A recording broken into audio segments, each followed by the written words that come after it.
こんにちは、あつこです。今日は映画の君の名はを日本語能力検定試験 N4、N5 レベルの簡単な日本語で読んでいきます。このビデオの文章は映画のセリフをそのまま書いたものではありません。私がわかりやすい日本語で映画のあらすじを説明したものです。CC 字幕をオンにしてお好みの言語を選択してね。それでは始めましょう。物語文あらすじ。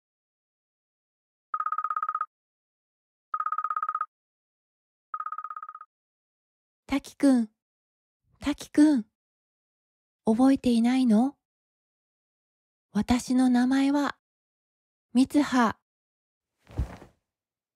朝、不思議な夢を見て起きた滝は知らない部屋にいました。自分の体を見るとなぜか胸があります。びっくりして胸を触っていると、お姉ちゃん、何してるの？知らない女の子が来て言いました。滝はびっくりして返事をします。すごい、本物みたいだと思って。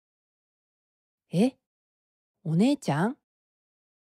もう、しっかりして。ごはん。早く来てよ。女の子はそう言って部屋を出て行きます。起きた滝は鏡を見てびっくり。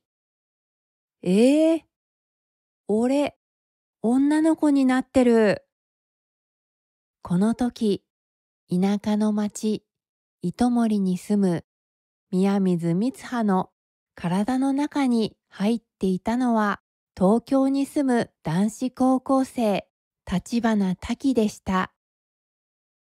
この日から二人の入れ替わりが始まったのです。おはよう。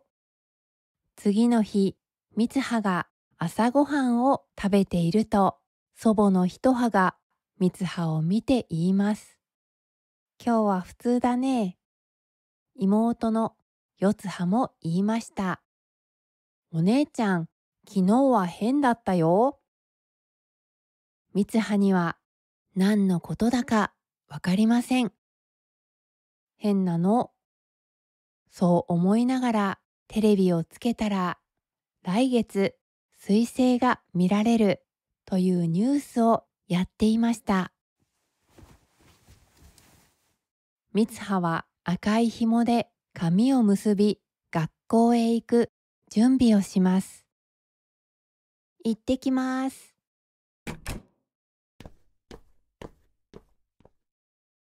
遠くには美しい湖が見えます。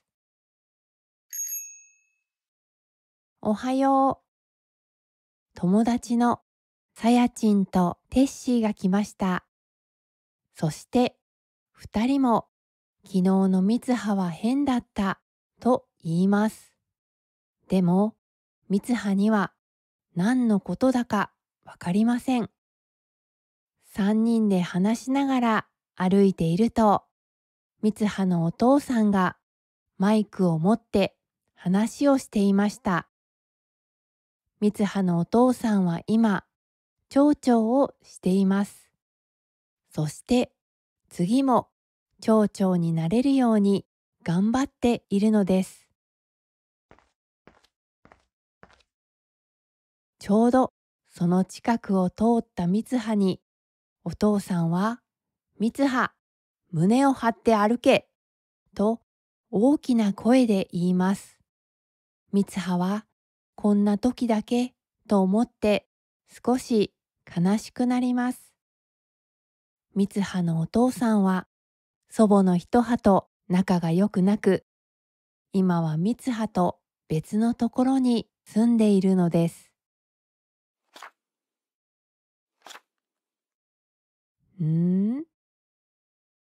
授業中に黒板を写していた三葉はノートに「お前は誰だ」と書いてあるのを見つけます。先生は黄昏時について説明していました。昔、黄昏は黄昏と書いたんですよ。昼でも夜でもない時間で人じゃないものに会うかもしれない不思議な時間だと先生は言います。そしてこの町ではその時間を片割れ時というと教えてくれました。宮水さん。はい。先生に名前を呼ばれた三葉は驚いて返事をします。三葉は自分のノートを見てびっくりしていたので、先生の話を聞いていませんでした。今日は自分の名前を覚えているのね、と先生が言うと、クラスのみんなが笑いました。三葉はみんなが笑う理由がわかりません。昨日のことを全然覚えていないのです。休み時間に三葉を心配したさやちんが言います。昨日の三葉は自分の机もわからなかったし、髪も結んでいなかったよ。大丈夫？ストレスじゃない？もうすぐ神社で儀式があるでしょ？三葉の家は神社をやっていて、三葉は巫女として神社の儀式で踊るのです。儀式のことを思い出した三葉は、もう嫌、この町嫌い、東京に行きたい、と大きな声で言いました。家に帰った三葉は、おばあちゃんや四葉と一緒に儀式に使う組紐を作っていました。私たちの作る組紐には大事な意味があるんだよ、とおばあちゃん。そして昔の話をしてくれました。昔大きな火事があって、神社や大事なことを書いた紙が全部焼けてしまった。それで儀式をする本当の理由もわからなくなってしまった。それでも昔からの伝統を守ることが宮水神社の大切な仕事なのに、あのバカ息子は神主を辞めて町長をやるなんて。三葉のお父さんは三葉のお母さんが死んだ後、神主を辞めて町長の仕事を始めたのです。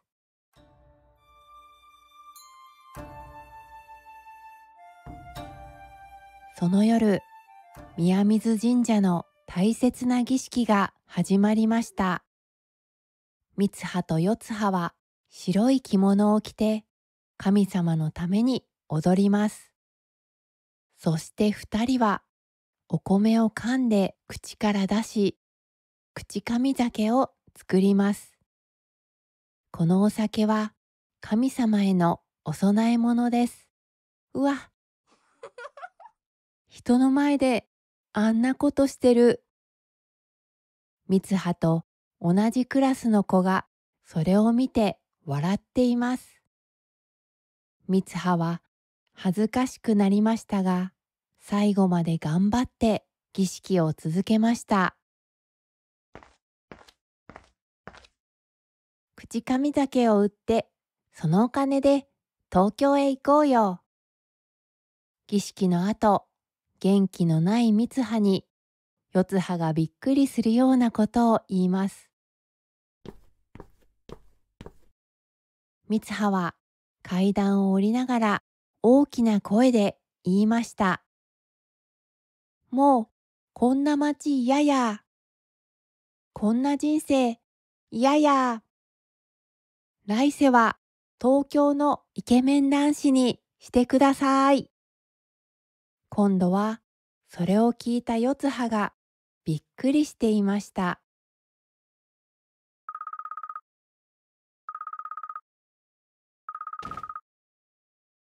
三葉はアラームを止めようとしてベッドから落ちてしまいました。いた。どこここ。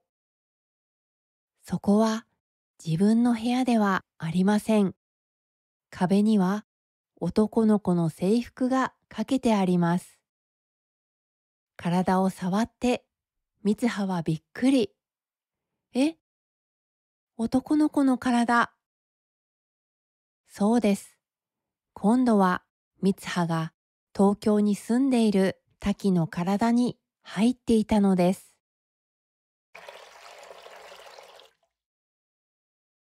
三葉は顔を洗いながら鏡を見ます。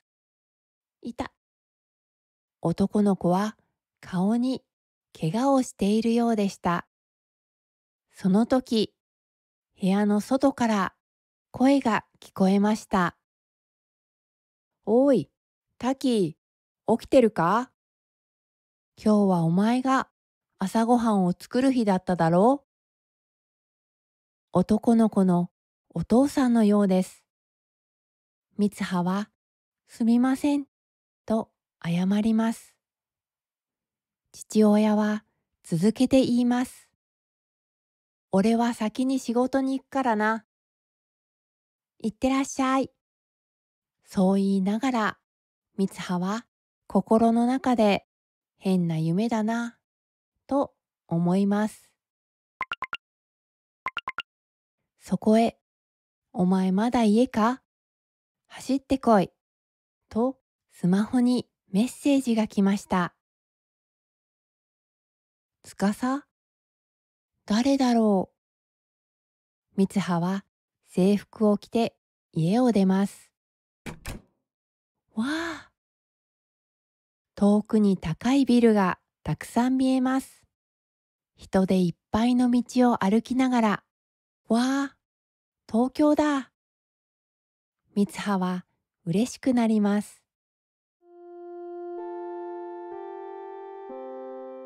地図を見ながら三葉が学校に着いた時には、もう昼休みになっていました。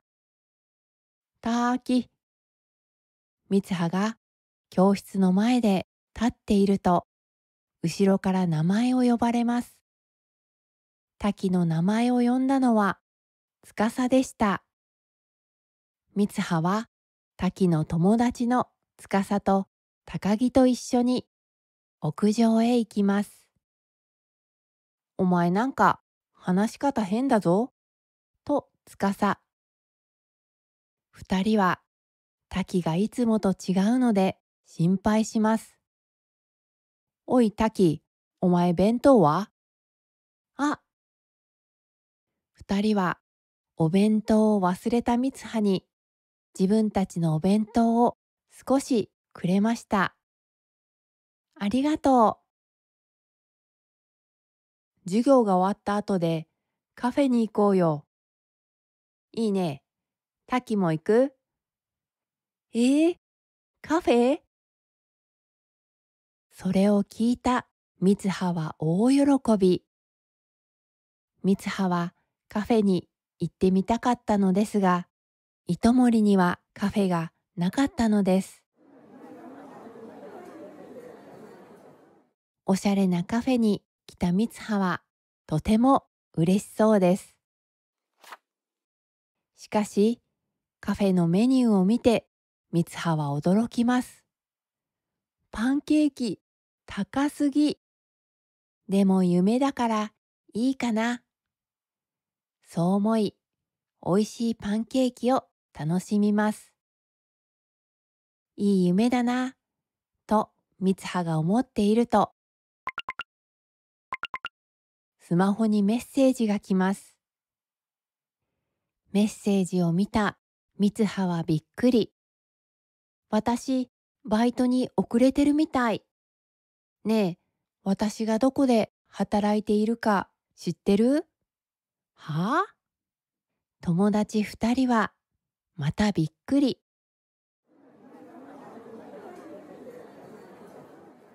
滝はイタリアンレストランでアルバイトをしていました。初めてレストランで仕事をする三葉は、注文を間違えたり、頼まれた料理を違うテーブルに運んだりして大変です。もうこの夢、いつ終わるの？三葉は困って思いました。そこへ、ちょっとお兄さん、とお客さんに呼ばれます。そのお客は、ピザに用事が入ってた、と言うのです。三葉が困っていると、奥寺先輩が三葉の横に来て、そのお客さんと話をしてくれました。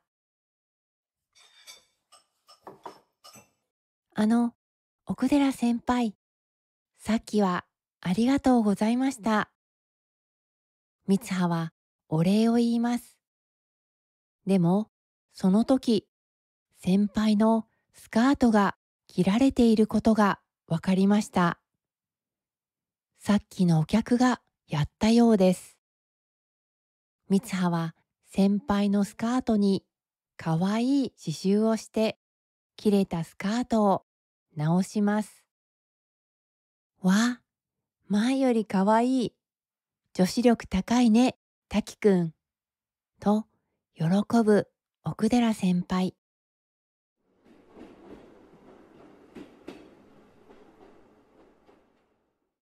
帰りの電車の中で三葉は思います。よくできた夢だなあ。家に帰った三葉は滝のスマホを見ます。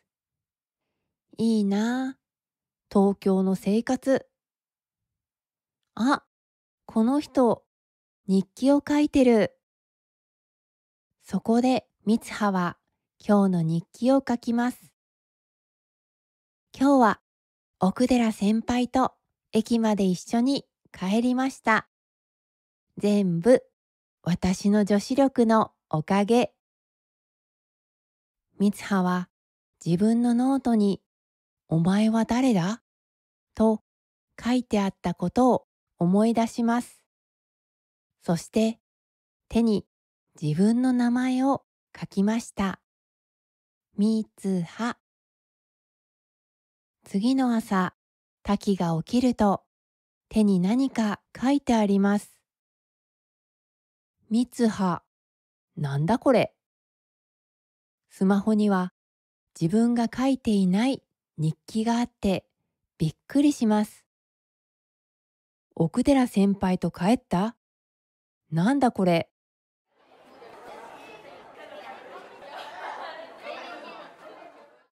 その日の昼休み、司が言います。今日もカフェに行こうよ。滝は少し考えてから言いました。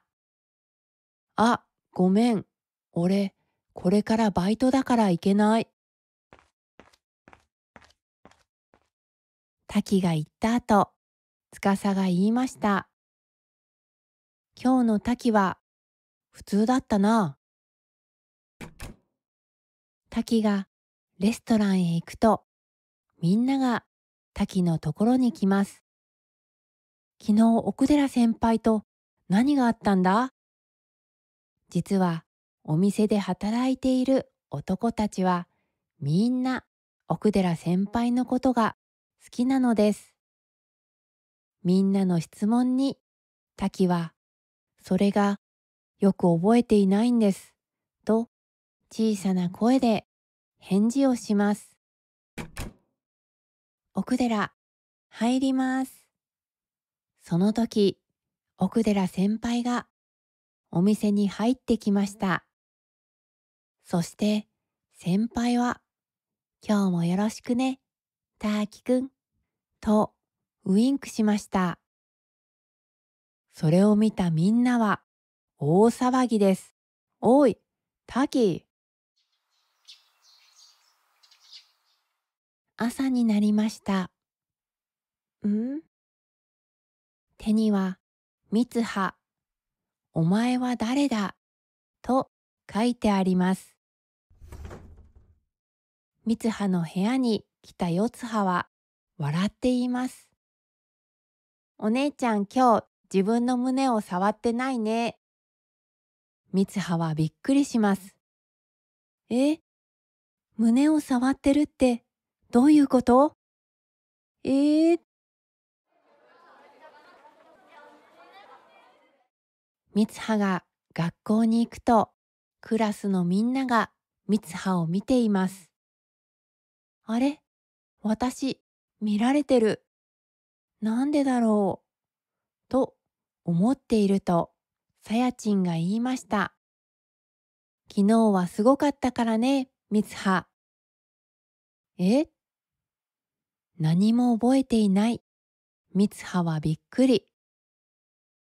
昨日、絵の授業で、みつはのことを悪く言っている生徒がいたのです。それを聞いたみつはは、怒って机を蹴ったのでした。さやちんからその話を聞いたみつはは、私、そんなことしたの？と驚きます。一体どうなっているの？みつはは急いで家に帰ってノートを開きます。ノートには自分が書いていないことがたくさん書いてありました。一方で自分のスマホを見るとき、スマホには自分が書いていない日記がいくつも書いてあります。二人はやっと気がつきます。私、夢の中であの男の子と、俺は夢の中であの女と入れ替わってる？入れ替わった時の経験はだんだん思い出せなくなりますが、入れ替わりは週に2回から3回寝た後に起きていることが分かりました。そこで2人は入れ替わった時にしてはいけないことや入れ替わっている時に経験したことをスマホにメモすることに決めます。でも、それなのに、あの女は、あの男は、スカートを履いているのに足を上げたりするとき、高いスイーツをたくさん食べるみつは。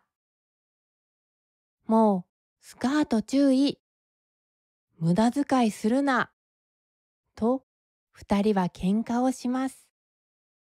入れ替わった生活は本当に大変です。でも実はこの入れ替わりには大切な意味があったのです。ある日の朝、滝が起きたらまたみつはと入れ替わっていました。滝は制服を着て下の部屋に行きます。お姉ちゃん、なんで制服を着てるの？それを見たよつはが言います。今日はご神体のところに行く日だよ。みつはとよつははおばあちゃんと一緒に山を登っています。でも山を登るおばあちゃんはとても大変そう。滝はおばあちゃんをおんぶして歩きます。坂を登っているとおばあちゃんが話し始めました。結びって知ってる？宮水神社の神様のことを古い言葉で結びと呼ぶんだ。結び、それは神様がいろいろなものをつなぐ力のことだ。糸、人、時間、全部結びでつながっているんだよ。三人はお茶を飲んで少し休みます。お茶を飲んでいる二人を見て、おばあちゃんは言いました。体に入る水やお米も魂とつながる結びだよ。三人はやっと山の上に着きました。山の上はくぼんでいて、その真ん中に大きな岩と木があります。そこにご神体があるのです。ご神体へ続く道を歩いていると、小さな川がありました。おばあちゃんは言いました。ここから川の向こうはあの世だ。この世に戻るには、自分の大切なものを神様にあげなくてはいけない。それがこの口神酒だよ。口神酒はあなたたちの半分だからね。三葉の半分。そう思いながら、滝は口神酒をご神体へお供えします。帰り道、美しい夕焼けと湖が見えました。片割れ時だね。と、四葉が言います。美しい湖を見る滝。そうだ、水星見えるかなと、四葉。え、水星？その時、おばあちゃんが滝を見て言いました。おや、三葉、あなた、今、夢を見ているね。は、夢？驚いて起きた滝。滝は自分の部屋にいました。そして、なぜか泣いていました。なんで俺、泣いているんだ？その時、スマホにメッセージが届きました。もうすぐ着くよ。今日はよろしくね。奥寺先輩からのメッセージです。え？滝は急いでスマホのメモを見ます。そこには三葉が書いたメモが残っていました。明日は奥寺先輩と東京でデート。駅の前で10時半に待ち合わせ。え？滝はびっくりして大急ぎで支度をして走っていきます。その頃、三葉も起きました。今日も二人の入れ替わりがあると思っていた三葉。しかし、入れ替わりは起こりませんでした。私がデートに行くはずだったのに。いいなあ、今頃二人は一緒か。髪を結んでいた三葉は鏡を見て驚きます。あれ？私、なんで泣いているの？駅に着いた滝は奥寺先輩を探します。そこへ、ごめん滝くん、待った？と奥寺先輩が来ました。今来たところです。滝はそう言いながら、かわいい奥寺先輩を見て、顔を赤くします。よかった。じゃあ行こうか。二人は展望台や美術館へ行きます。でも大好きな奥寺先輩と初めてのデートなのに、滝は何の話をしたらいいのかわかりません。困った滝はトイレに行きます。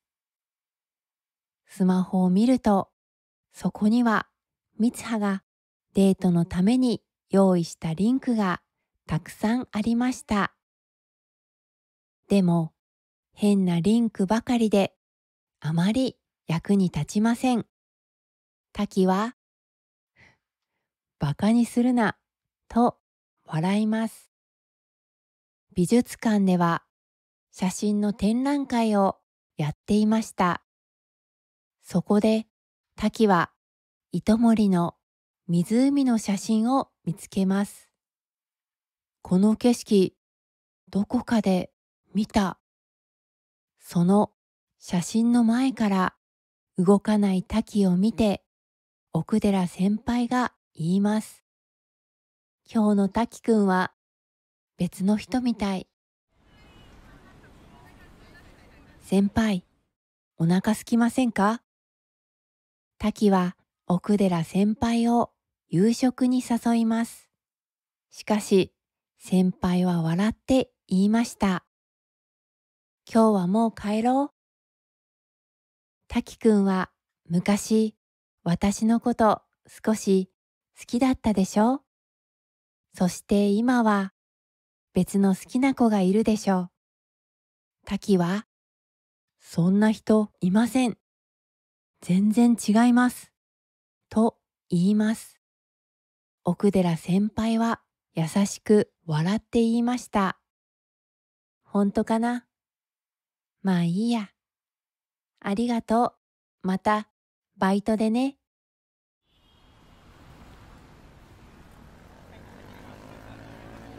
デートはうまくいきませんでした。滝がスマホのメモを見ると、昨日みつはが書いた日記の言葉が残っています。デートが終わる頃、ちょうど空に彗星が見えるね。明日が楽しみ。どっちになっても頑張ろうね。滝はそれを見て思います。彗星？何のことを言ってるんだろう。滝はみつはに電話をかけます。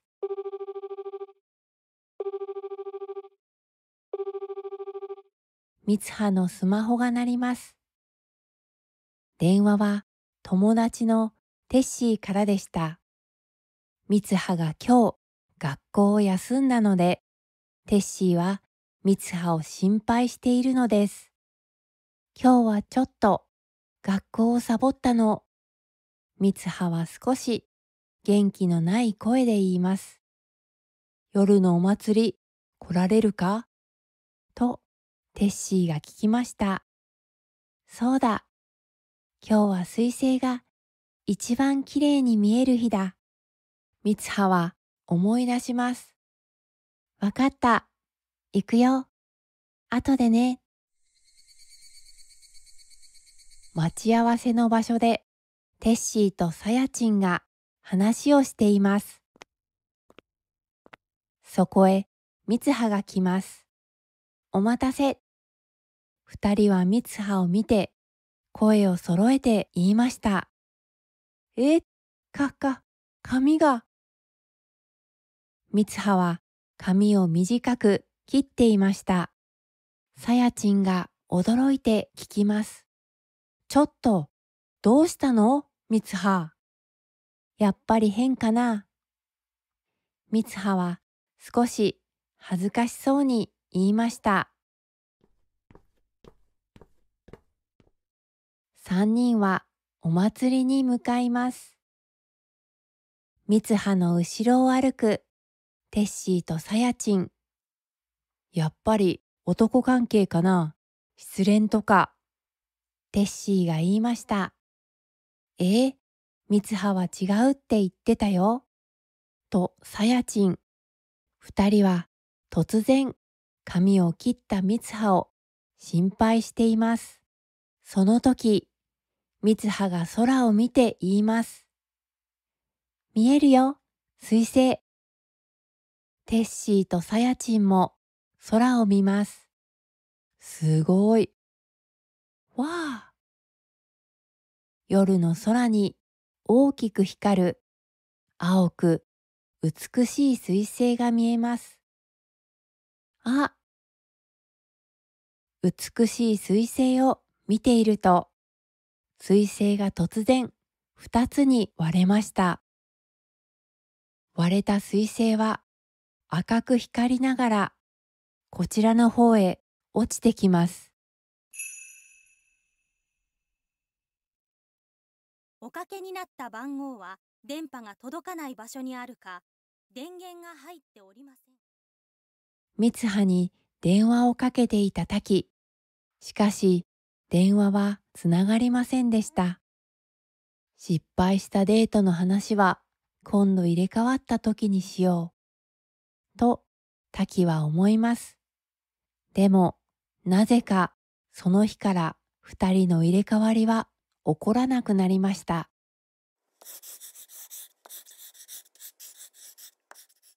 滝は三葉のことを忘れることができませんでした。滝は入れ替わった時に見た街の景色を描き続けます。何日も何日も。ある日、滝は描いた絵をいくつかカバンに入れて出かけます。電話もつながらない。メールも返ってこない。だから、俺は三葉に会いに行くことにした。三葉に会ってみたかった。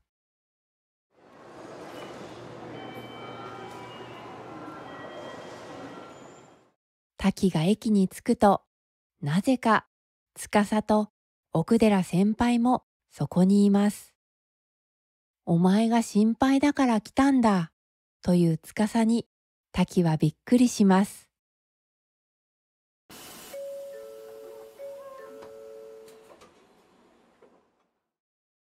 電車の中で奥寺先輩が言いました。友人に会いに行くの？滝は旅の目的を説明します。え、友達の住んでいる場所を知らないの？知っているのはその町の景色だけ？滝は小さい声で答えます。はい。滝がわかっているのは、あの美術館で見た写真が飛騨地方のものだということでした。飛騨に着いた三人は滝の絵を見せながら町の人に尋ねます。でも誰も三葉の町の名前も場所も知りません。疲れた三人はラーメン屋に入ります。高山ラーメンを一つと奥寺先輩。高山ラーメンを一つと司。じゃあ高山ラーメン一つでと滝。はい、ラーメン三つね。その時、ラーメン屋の女の人が滝の絵を見て言いました。おやお兄ちゃん、それ糸森でしょう。上手に描いたね。ラーメン屋の店主もその絵を見て言いました。ああ、糸森だ。懐かしいな。この人は糸森に住んでいたんだよ。女の人が言いました。それを聞いて滝は思い出します。糸森、そうだ、糸森町。この近くですよね。え？なぜか女の人はそれを聞いてびっくりしています。糸森ってあの彗星の？司と奥寺先輩も驚いています。糸森町は3年前に亡くなった。店主がゆっくりと言いました。え？店主は3人を糸守町まで連れて行ってくれました。三葉が通っていた高校の庭から今の糸守町を見ることができました。倒れた木、壊れた電車、そして湖の中に沈んだ町。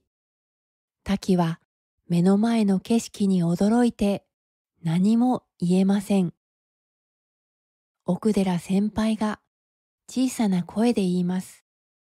ねえ、本当にこの場所なの？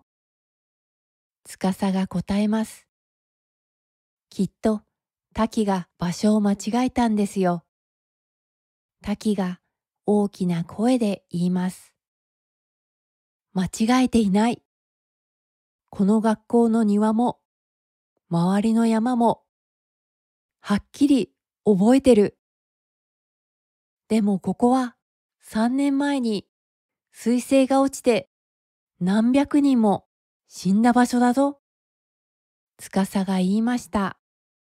滝は立ち止まって言います。3年前、死んだ？滝は彗星が見えたあの日の景色を思い出します。そんな、あいつの書いたメモだってここにあるんだ。滝は急いでスマホの日記を見ます。しかし、三葉の書いた日記がスマホからどんどん消えていきます。消えてく。滝は驚いてもう一度スマホを確認します。三葉の書いた日記は全部消えてしまいました。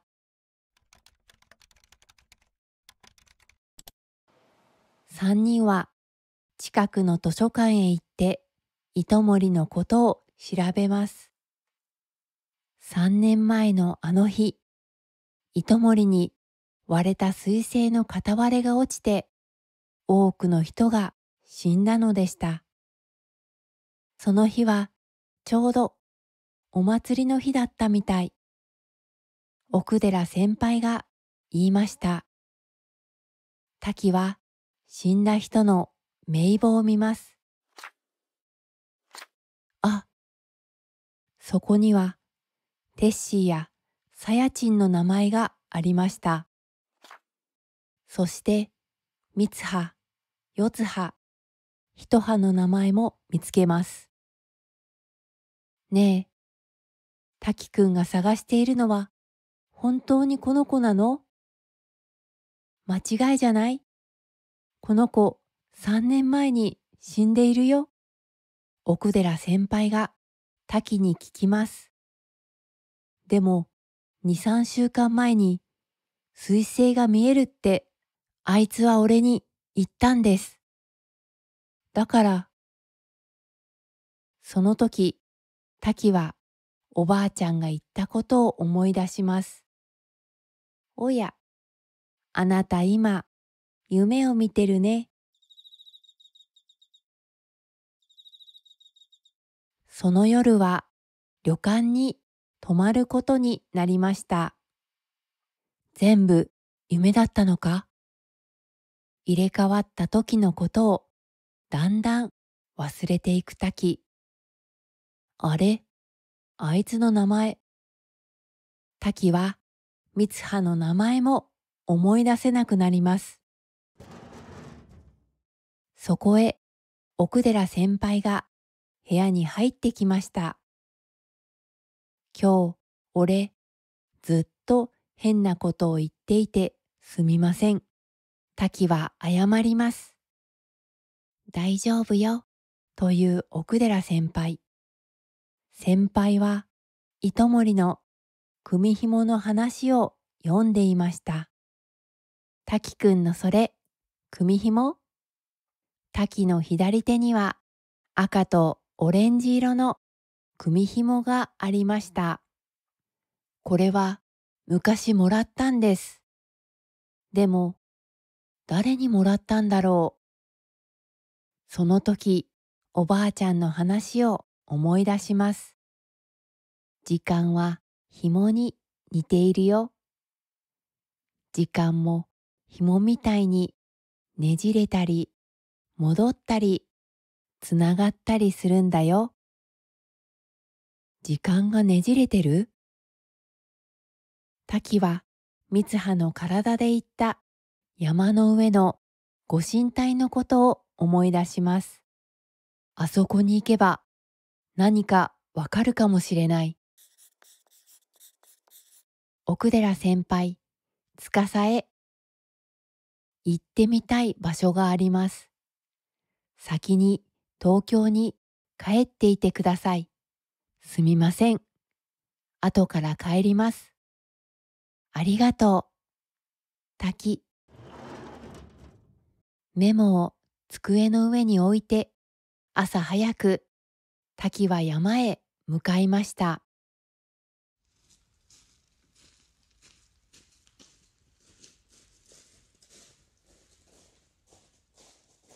滝はご神体への道を思い出しながら山を登っていきます。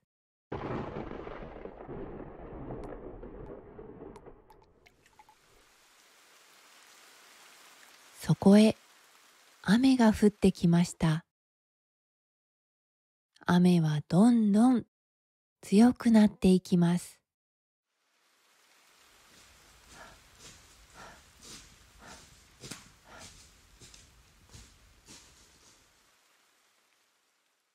とうとう滝は山の上に着きました。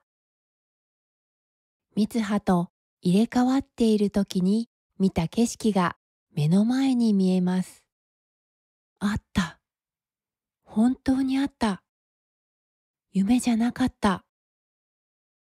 そして夢で見た川もありました。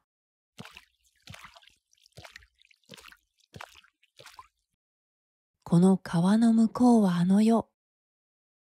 そう思って滝は川を渡ります。滝はご神体のところへ行きます。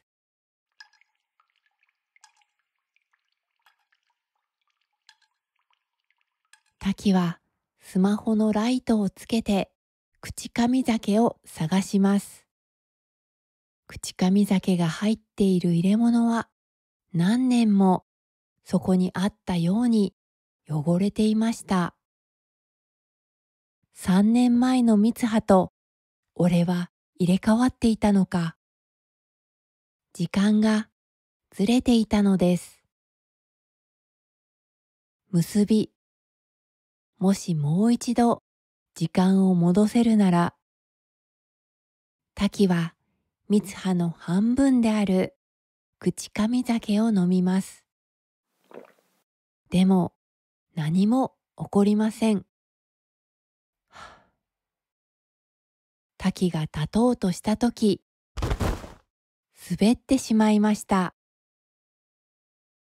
その時、天井に描かれた水星の絵に気がつきました。あ、水星。絵の水星は二つに分かれて湖に向かっていました。そして滝がその絵を見ていると不思議なことが起こりました。水星の絵が動き始めたのです。水星は赤い紐のようになり、滝の手にある組紐とつながりました。滝はその紐につながった三葉の思い出の中へ入っていきました。あなたの名前は三葉よ。三葉が生まれた時のお母さんの声。妹の四葉が生まれたこと。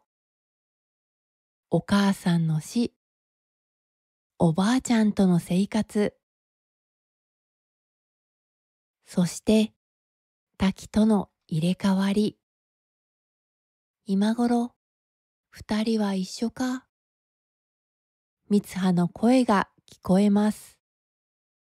そして、私ちょっと東京に行ってくる。という三葉。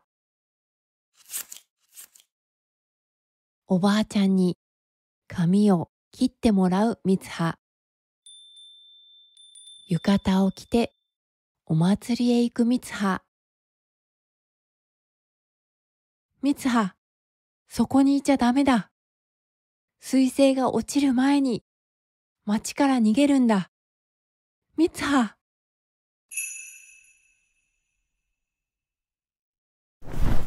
滝が目を覚ますと、そこは三葉の部屋でした。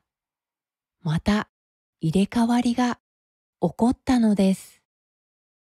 三葉、生きてる。彗星が落ちるのは今夜です。みんなを助ける。滝は心に決めました。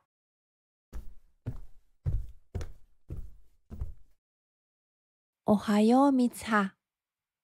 あら、あなたは三葉じゃないね。おばあちゃんは滝が三葉ではないことに気がつきました。私も昔誰かと入れ替わったことがあるよ。そう言っておばあちゃんは宮水家の不思議な力について話してくれました。滝は考えます。宮水の人は彗星から町を守るために入れ替わる力を持っていたのかもしれない。滝はおばあちゃんに、今夜町に彗星が落ちてたくさんの人が死ぬと言います。でもおばあちゃんは信じてくれません。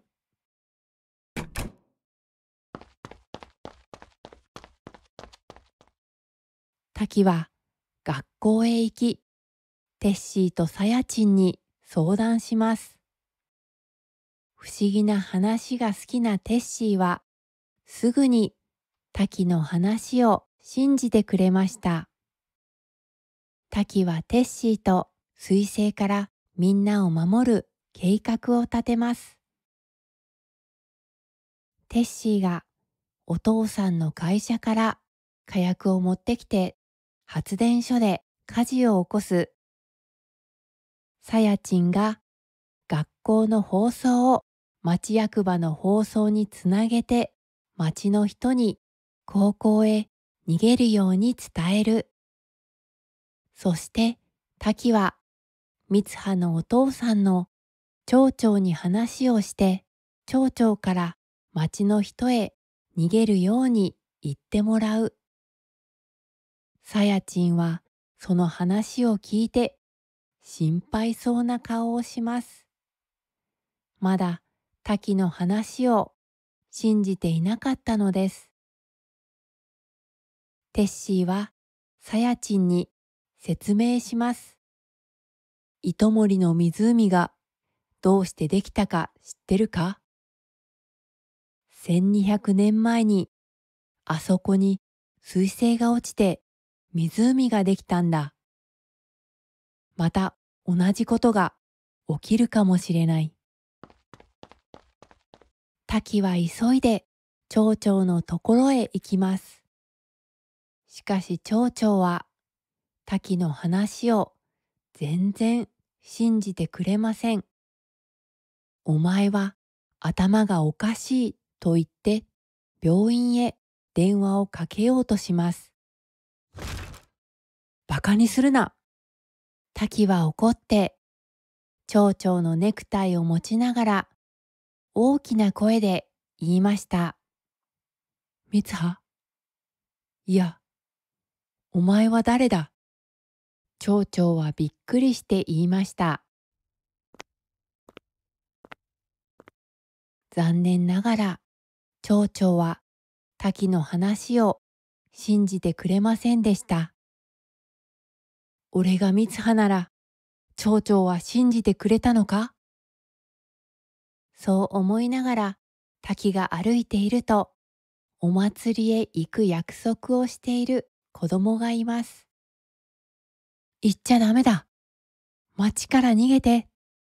という滝。子供たちはびっくりして逃げてしまいます。その時、お姉ちゃん、何してるの？妹の四葉が来ました。お姉ちゃん、昨日は急に東京に行くし、お姉ちゃん変だよ。え、東京？そこへテッシーとさやちんがやってきました。お父さんとの話はどうだった？と聞くテッシー。滝は返事をしないで何かを考えています。俺が三葉の体の中にいる。では、三葉は今どこにいるんだ？急に山の上を見る滝。テッシー、自転車貸して。え？計画はどうするんだ？準備をしておいてくれ。そう言って滝は自転車で山へ向かいました。その頃、三葉はご神体の中で目を覚ましました。私、滝くんになってる。三葉は外へ出て、目の前の景色に驚きます。糸守町がありません。町が湖に沈んでいます。三葉はお祭りの時に見た彗星のことを思い出します。あの時、私、死んだの？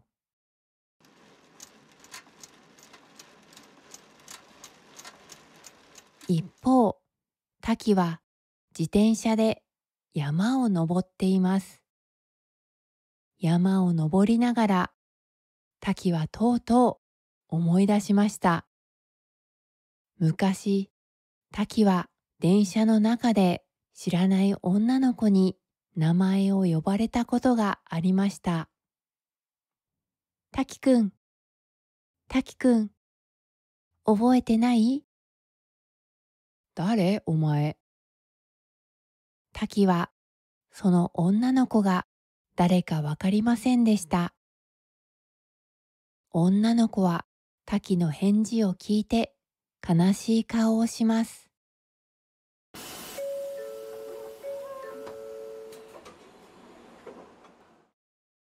女の子が電車から降りるとき、滝は女の子の名前を聞きます。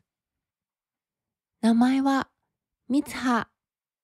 そしてその子は髪を結んでいた組紐を滝に渡しました。そうだ、この組紐は三葉にもらったんだ。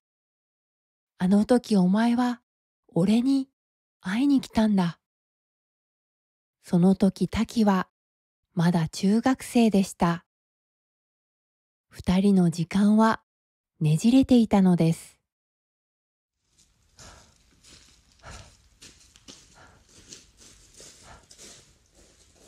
自転車は壊れてしまいました。それでも滝は山の上へ上へと登っていきます。三葉。滝は三葉の名前を大きな声で呼び続けます。あ、滝くん。滝の声が三葉に聞こえました。滝くん。三葉。声は聞こえるのに、お互いの姿は見えません。その時、日が沈み始めました。あ、片割れ時だ。あ、滝くん、みつは。片割れ時、人じゃないものに会うかもしれない不思議な時間に二人はやっと会えたのです。そしてその時、二人は自分の体に戻っていました。お前に会いに来たんだ。滝は言いました。でもどうやってここへ来たの？みつはが聞くと、滝は言いました。みつはの口噛酒を飲んだんだ。それを聞いて、みつはは顔を赤くして怒ります。あれを飲んだの？バカ、変態。でも、みつはは怒りながらも笑っていました。滝はずっと持っていた赤い組紐をみつはに渡します。今度はみつはがこれを持っていて。うん。みつははその紐を髪につけて言いました。似合う？あ、まあ、悪くないな。かわいいみつはを見て、滝は恥ずかしそうに言いました。その時、空に彗星が見えました。あ、来た。みつは、やらなければいけないことがある。滝はみつはにテッシーたちとの計画を説明します。大丈夫。きっとまだ間に合う。目が覚めても忘れないように、お互いの名前を手に書いておこう。滝はそう言って、みつはの手に何かを書きます。みつはも名前を書いて。うん。みつはは返事をします。しかしその時、ペンが落ちて、みつはの姿が消えました。片割れ時が終わったのです。滝はみつはの名前を忘れないように何回も言います。みつは、みつは、君の名前は？あれ？思い出せない。俺は誰に会いに来たんだ？大事な人、忘れたくない人。でも、思い出せない。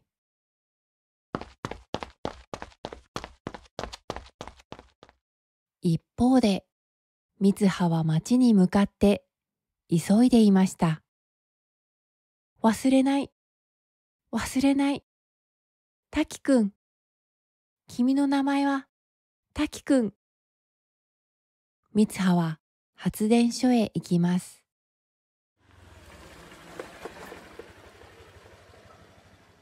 そこへテッシーがスクーターに乗ってきました。今までどこにいたんだ？ごめん、自転車壊しちゃった。と答えるみつは。後で全部説明しろよ。そう言ってテッシーは空を見ます。彗星はどんどん糸守りに近づいてきます。あれが落ちるのか？落ちる。この目で見た。みつはが答えます。じゃあやるぞ。二人は発電所の鍵を壊し、そこへ火薬を置きます。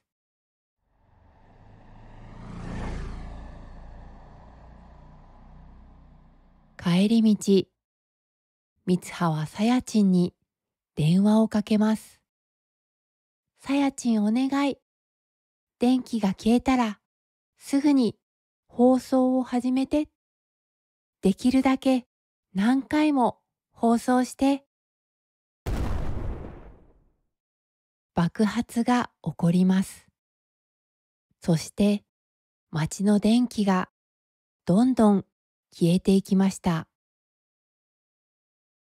発電所で火事が起こりました。皆さん、糸森高校へ逃げてください。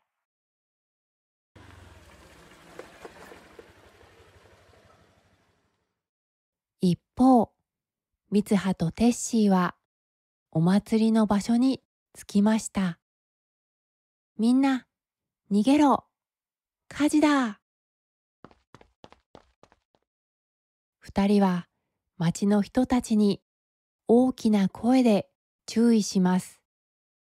しかし、町の人たちは二人を信じてくれません。ダメだ。町役場が動かないと間に合わない。ミツハ、お父さんと話をしてくるんだ。うん。ミツハは町役場へ急いで行きます。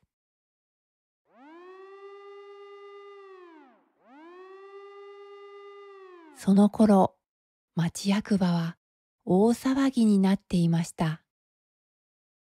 この放送は誰がやっているんだと町長。今、調べています。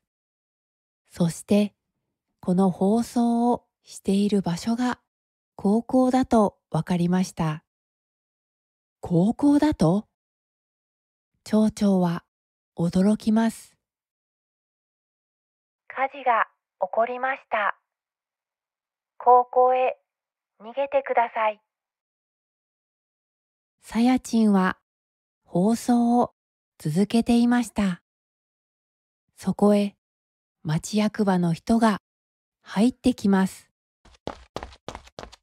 何やってるんだ。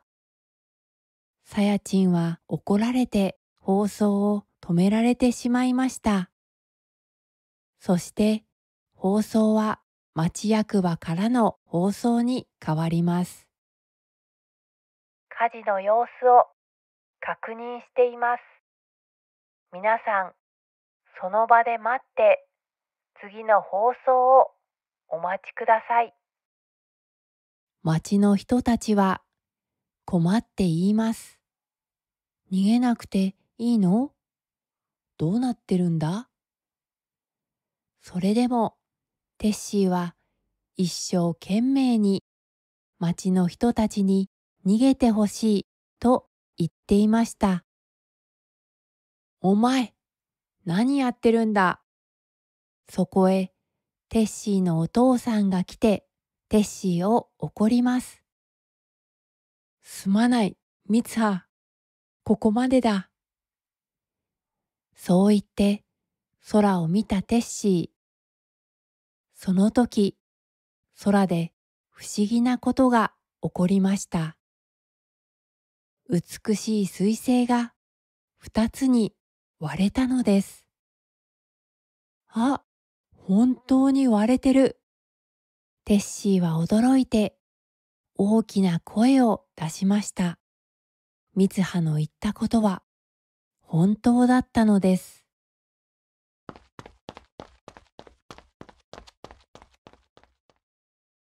その頃、ミツハは町役場への道を一生懸命走っていました。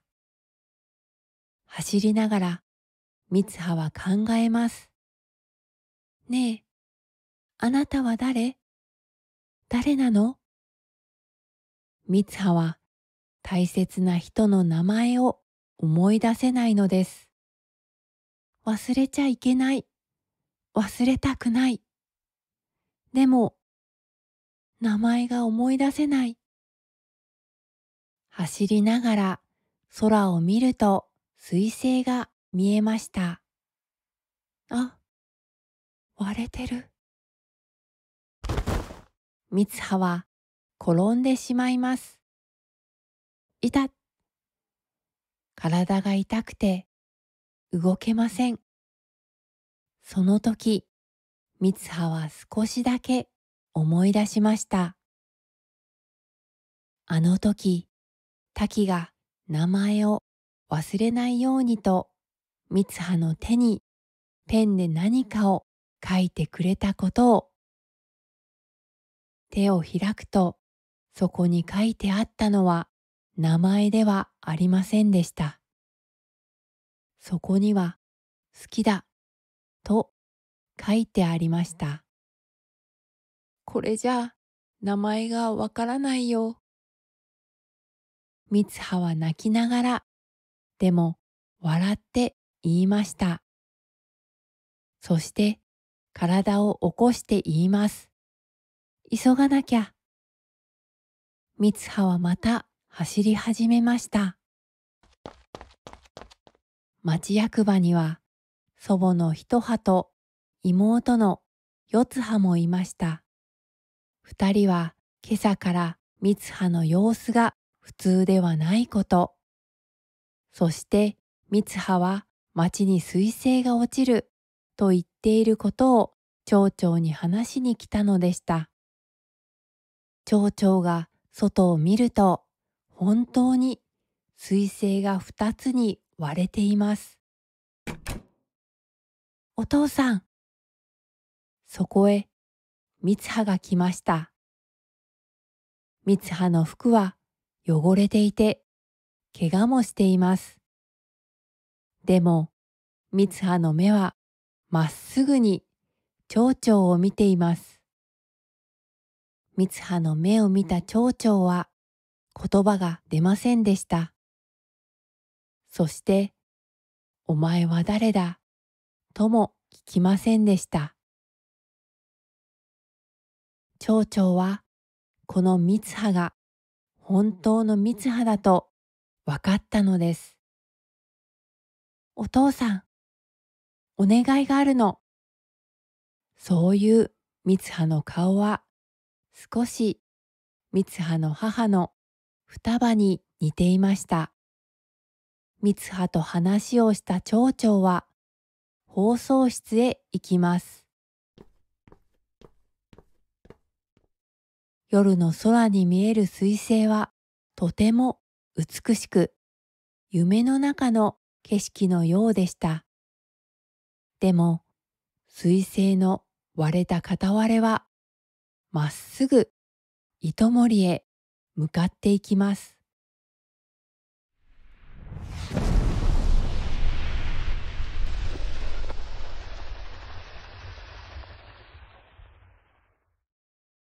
滝は気がつくと山の上にいました。右手を見ると一本の線が書いてあります。なんでここにいるんだ？滝は何も思い出せませんでした。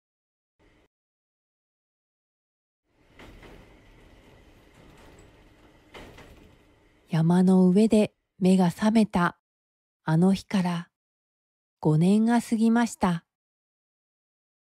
大学生になった滝は電車に乗って外を見ていました。次は代々木、お出口は左側です。その時、駅のホームに髪に赤い紐をつけた女の人が見えました。滝は急いで電車を降ります。でも、その人は見つかりません。俺はずっと何かを、誰かを探していると滝は思います。滝は今、卒業後の仕事を探していました。たくさんの会社の面接を受けていますが、うまくいきません。面接の後、滝はカフェで友達の司と高木と就職の話をしていました。司も高木ももう就職する会社が決まっているようです。面接がうまくいかない滝の話を聞いて高木が言いました。スーツが似合わないからじゃないか。それを聞いて、滝はちょっと怒ります。その時、奥寺先輩からメッセージが来ました。滝は司と高木と別れて奥寺先輩に会いに行きます。急にどうしたんですか？滝が聞くと、ちょっと仕事でこっちに来たの、と先輩は言います。二人で歩いていると、大きなテレビで彗星が落ちてから8年というニュースをやっていました。あの時、彗星は糸守町に落ちました。でも、誰も死にませんでした。とても不思議なことだとみんなが驚きました。昔、糸守まで行ったね。懐かしい。と奥寺先輩が言います。滝はあの頃なぜか糸守のことばかり調べていたことを思い出しました。今日はありがとう。滝くんも幸せを見つけてね。そう言った奥寺先輩の指には指輪が光っていました。俺の幸せ。俺は誰を探しているのだろう。ある朝、自分の手を見る三葉。なぜかいつも手を見てしまいます。三葉はいつものように髪に組紐を結んで仕事へ行きます。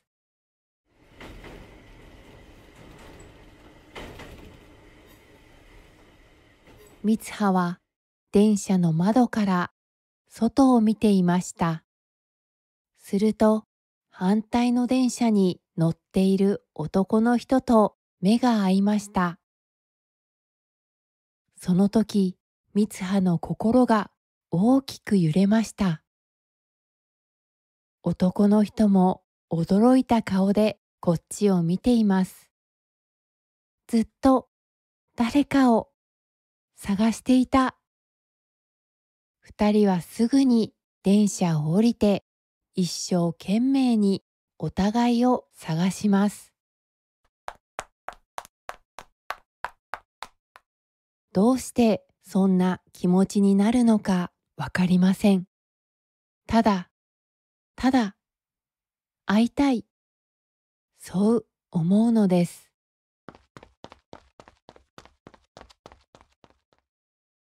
探して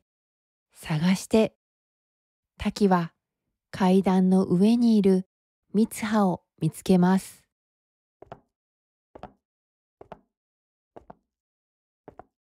ゆっくりと滝は階段を登っていきます。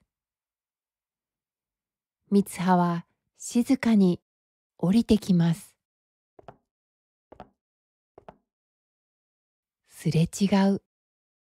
その時、滝が三葉に言いました。俺、君をどこかで。三葉も滝を見て言います。私も、そう思っていました。そういう三葉は泣いています。そして二人はお互いの目を見ながら聞きました。君の名前は？今日のビデオはいかがでしたか？あなたが楽しく日本語を勉強するお手伝いができていたら嬉しいです。